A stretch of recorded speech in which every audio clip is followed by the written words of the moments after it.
Hello friends, legal lifeline में आपका स्वागत है। मैं राम गुर्जर और आज का हमारा टॉपिक है भारतीय संविधान में मौलिक अधिकारों के अंतर्गत समता का अधिकार, राइट टू इक्वलिटी, जो कि भारतीय संविधान के भाग 3 अनुच्छेद 14 से 18 में उपबंधित किया गया है। दोस्तों, आज के इस वीडियो में हम मौलिक अधिकारों के पहले अधिकार समानता के अधिकार के अंतर्गत अनुच्छेद 14 में विधि के समक्ष समता, इक्वलिटी बिफोर लॉ का अध्ययन करेंगे। अनुच्छेद 14 द्वारा भारतीय संविधान भारत के प्रत्येक व्यक्ति को समानता का अधिकार प्रदान करता है। अनुच्छेद 14 में समानता के सामान्य सिद्धांत या सामान्य नियम को बताया गया है, जो कि देश के सभी नागरिकों के बीच अयुक्तियुक्त विभेद को वर्जित करता है। संविधान की प्रस्तावना में प्रकल्पित समता का आदर्श अनुच्छेद 14 में निहित है। तो आइए हम देखते हैं आर्टिकल 14, इक्वलिटी बिफोर लॉ, विधि के समक्ष समता। राज्य भारत के राज्य क्षेत्र में किसी व्यक्ति को विधि के समक्ष समता तथा विधियों के समान संरक्षण से वंचित नहीं करेगा। अनुच्छेद 14 में विधि के समक्ष समता तथा विधियों के समान संरक्षण को बताया गया है। तो देखते हैं विधि के समक्ष समता, इक्वलिटी बिफोर लॉ। यह एक नैसर्गिक सिद्धांत है जो भारत राज्य क्षेत्र में सभी व्यक्तियों को विधि के समक्ष समान मानने का राज्य को निर्देश देता है। राज्य के समक्ष सभी व्यक्ति विधि के समक्ष समान है। यह सिद्धांत ब्रिटेन के रूल ऑफ लॉ में प्रोफेसर डाइसी की बुक से लिया गया है। विधियों का समान संरक्षण, इक्वल प्रोटेक्शन ऑफ लॉ। भारतीय संविधान में 14वें संविधान संशोधन के अंतर्गत विधियों का समान संरक्षण जोड़ा गया है, जो अमेरिका के संविधान से लिया गया है। यह एक विकसित विचारधारा है। इस सिद्धांत के अनुसार भारत राज्य क्षेत्र में सभी व्यक्तियों को विधियों के समक्ष समान संरक्षण या विधियों का समान संरक्षण प्रदान किया जाएगा। राज्य किसी भी व्यक्ति को इस अधिकार से वंचित नहीं कर सकता है। विधियों के समक्ष समता तथा विधियों का समान संरक्षण भारत राज्य क्षेत्र में सभी व्यक्तियों को समान रूप से प्राप्त है। राज्य व्यक्तियों को इस अधिकार से वंचित नहीं कर सकता। विधि शासन या rule of law. Professor dicey के अनुसार विधि शासन का अर्थ है कि कोई भी व्यक्ति विधियों से बढ़कर नहीं है, चाहे वह कितनी भी उच्च पद पर क्यों न हो।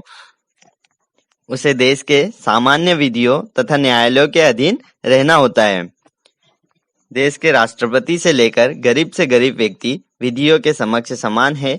विधियों के समक्ष व्यक्तियों को विभेद नहीं किया जाता।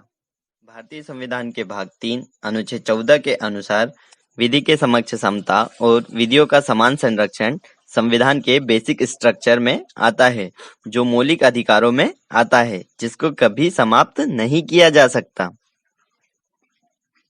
यहाँ सभी व्यक्ति बिना किसी भेदभाव के विधियों के समक्ष समान हैं और यहाँ पर नागरिक, गैर नागरिक और कंपनी या सरकार जो भारत राज्य क्षेत्र में हो, सभी को विधियों का समान संरक्षण का सिद्धांत लागू होता है।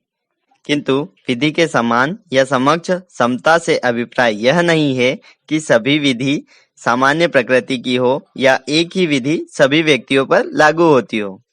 व्यक्ति योग्यता, प्रकृति या परिस्थिति में भिन्न भिन्न होते हैं, इसलिए व्यक्तियों के भिन्न भिन्न वर्गों की आवश्यकता होती है, जिसके लिए भिन्न भिन्न विधियां उनके व्यवहार एवं योग्यता के आधार पर होनी चाहिए। की विधि सभी स्थानों पर लागू नहीं होगी, क्योंकि असमान परिस्थितियों में रहने वाले व्यक्तियों के लिए यह असमानता होगी। व्यक्तियों की योग्यता और परिस्थिति के आधार पर युक्तियुक्त वर्गीकरण अपेक्षित ही नहीं बल्कि आवश्यक भी है। अनुच्छेद 14 में राज्य इन सब परिस्थितियों के आधार पर वर्गीकरण कर सकता है। संविधान उसे यह शक्ति प्रदान करता है, किंतु राज्य कोई विशेष वर्ग नहीं बना सकता। अनुच्छेद 14 राज्य को वर्गीकरण की शक्ति तो प्रदान करता है, किंतु उसे विशेष वर्ग बनाने पर पाबंदी लगाता है। आइए हम इसे कुछ वादों की सहायता से समझते हैं। E P Royappa versus state of Tamil Nadu. इस केस में न्यायाधिपति पीएन भगवती ने यह निर्णय किया था कि राज्य या सरकार यदि चाहे और वर्गीकरण की आवश्यकता हो तो वर्गीकरण किया जा सकता है, किंतु कोई विशिष्ट वर्ग नहीं बनाया जा सकता। जिस आधार पर वर्गीकरण किया जाए वह युक्तियुक्त यानी रिजनेबल होना चाहिए। अगला केस मेनका गांधी वर्सेस भारत संघ। इस केस में न्यायाधिपति पीएन भगवती ने ईपी रोयप्पा के केस में जो निर्णय दिया था उसे आगे बढ़ाते हुए कहा कि समता एक गतिशील अवधारणा है जिसके अनेक रूप और आयाम हैं। इसे परंपरागत सिद्धांतवाद और क्लासिफिकेशन के आधार पर नहीं बांधा जा सकता। यह राज्य को मनमाना व्यवहार करने से रोकती है। अगला case Mithu versus state of Punjab. इस केस में आईपीसी की सेक्शन 303 को दो प्रकार के अपराधियों के दंड के आशय में अवैध मान लिया था। पहला, आजीवन कारावास काट रहे जेल में किसी व्यक्ति की मृत्यु कर देना। दूसरा, वह जो सजा नहीं काट रहे ऐसे व्यक्ति द्वारा किसी की मृत्यु कर देना। सेक्शन 303 के अधीन जेल में सजा काट रहे व्यक्ति द्वारा मानव वध करने पर मृत्युदंड का प्रावधान है, जबकि सेक्शन 302 में मानव वध के मामले में न्यायालय मृत्युदंड या आजीवन कारावास दोनों में से कोई एक सजा दे सकता है। सेक्शन 303 अपराधियों के बीच किए गए वर्गीकरण में संविधान के अनुरूप है और वह विधि मान्य है। अगला case air India versus Nargis Mirza. इस केस में सुप्रीम कोर्ट ने एयर इंडिया और इंडियन एयरलाइंस द्वारा बनाए गए नियमों को इस आधार पर असंवैधानिक घोषित कर दिया गया था। इनके नियमों में यह था कि वायुयान परिचालिकाएं जब तक वह निगम की सेवा में हैं, यदि वह 35 वर्ष तक या विवाह करने के 4 वर्ष तक गर्भवती हो जाती है तो उनको सेवा से निकाल दिया जाएगा।